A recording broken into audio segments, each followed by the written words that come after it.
Hi everyone. Today we shall review this paper that was published in the JAMA of October 2019.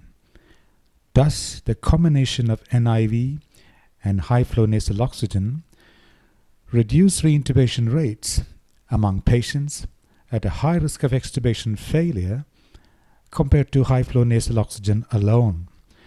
That was a question that these researchers were asking. We know that both NIV and high-flow nasal oxygen are efficacious in reducing the rates of reintubation.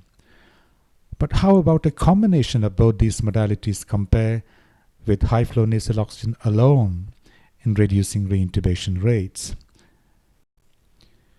This was a multicentric study conducted across 30 ICUs in France, in which the investigators compared the combination of high-flow nasal oxygen and NIV with high-flow nasal oxygen alone in patients who are at high risk of extubation failure. The study population was stratified based on center and on the level of PCO2 of 45 or less and more than 45 millimeters of mercury. The study population included adult patients who received mechanical ventilation for more than 24 hours and were at high risk of extubation failure. High-risk patients were those who were older than 65 years and had underlying heart or lung disease.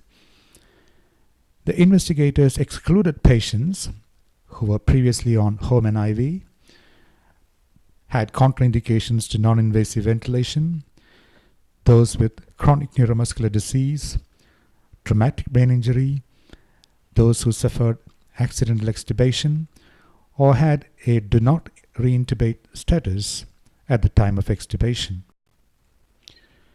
How did they calculate the sample size? They assumed an 8% reduction in the rates of reintubation with the combination therapy from 18% to 10%. 590 patients were required for a power of 80% at a two-sided alpha level of 0.05. During the one-year study period, 3,121 patients were extubated. 1,661 were at high risk of reintubation by the predefined criteria and were ventilated for more than 24 hours. Of these, 969 patients were eligible for inclusion, but they included only 321 patients. They could not include 321 patients due to logistical reasons, finally leaving 648 patients to be randomized. To the high-flow nasal oxygen group, there were 306 patients, and in the combination group, there were 342 patients. Out of these, 302 patients actually received high-flow nasal oxygen, and 339 patients received the combo therapy. In the combination group, NIV was applied immediately after extubation for an initial period of at least 4 hours. NIV was administered for at least 12 hours for the first 48 hours after extubation.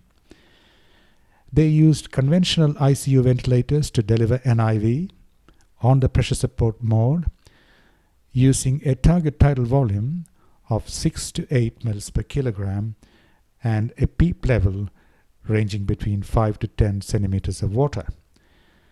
The FiO2 was titrated to more than 92%. High-flow nasal oxygen was administered during periods when NIV was off. How about the high-flow nasal oxygen group?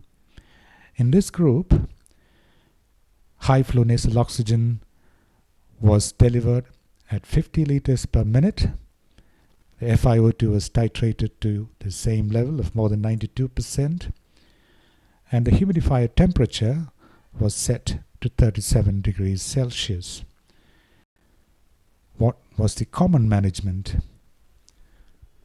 Standard oxygen therapy was used in both the groups after 48 hours of the particular intervention, and they also used predefined intubation criteria in case any of these patients failed extubation and had to be reintubated. What did the investigators find?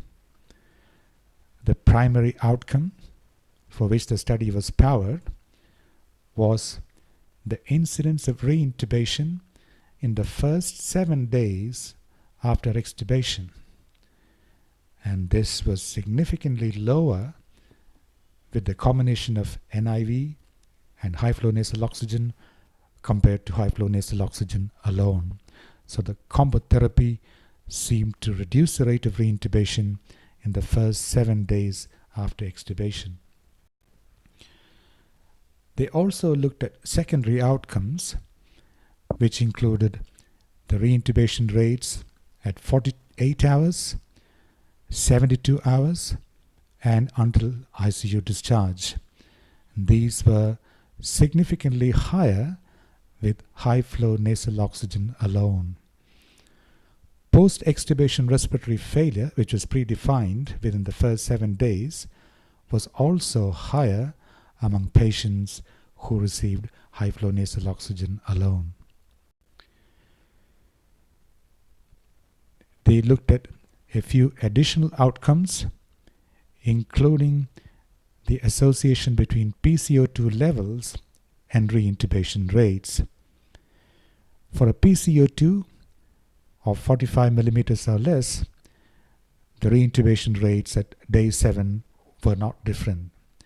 However, after adjusting for PCO2 at enrollment, based on stratification of 45 or less or more than 45 millimeters of mercury and adjustment for underlying chronic lung disease, the reintubation rates at day 7 were still significantly lower with the combo therapy compared to high-flow nasal oxygen alone. So the authors concluded that the use of a combination of NIV with high-flow nasal oxygen after extubation significantly reduced the risk of reintubation compared with high-flow nasal oxygen alone in patients who are at high risk of extubation failure. Now let's look at what were the strengths and the weaknesses of this study. This is probably the first large randomized control trial that compared the combination of high-flow nasal oxygen and NIV with high-flow nasal oxygen alone. Previous studies had compared one with the other or one with standard oxygen therapy. The investigators used a standard approach with predefined intubation criteria, which would have reduced the bias with reintubation rates. The actual reintubation rates closely matched the predicted rates, adding validity to the power calculation. However, there were a few weaknesses as well. Although the investigators used pre-described criteria for intubation, there is always a possibility of bias from lack of blinding, which is obviously not feasible in this case because it was very clear as to who was receiving combination and who was receiving high-flow nasal oxygen alone. 70 patients who developed post-extubation respiratory failure based on predefined criteria were crossed over from the high-flow nasal oxygen to the NIV arm, which may have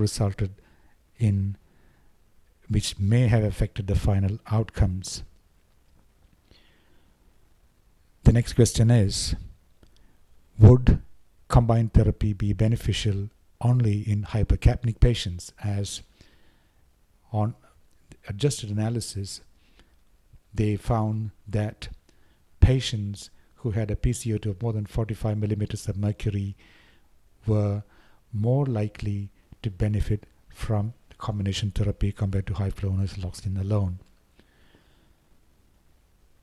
Finally, the use of TPs as a spontaneous breathing trial. It looks like that may be the practice in many French ICUs. However, in most ICUs across the world, we would rather use pressure support as a weaning mode rather than a TPs during spontaneous breathing trials.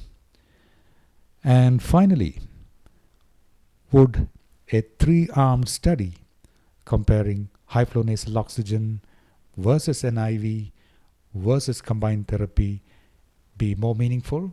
Perhaps that's one of the things that you need to look at in future studies. So that's it, folks, for today. We shall come back next week with another journal. Thank you very much for listening.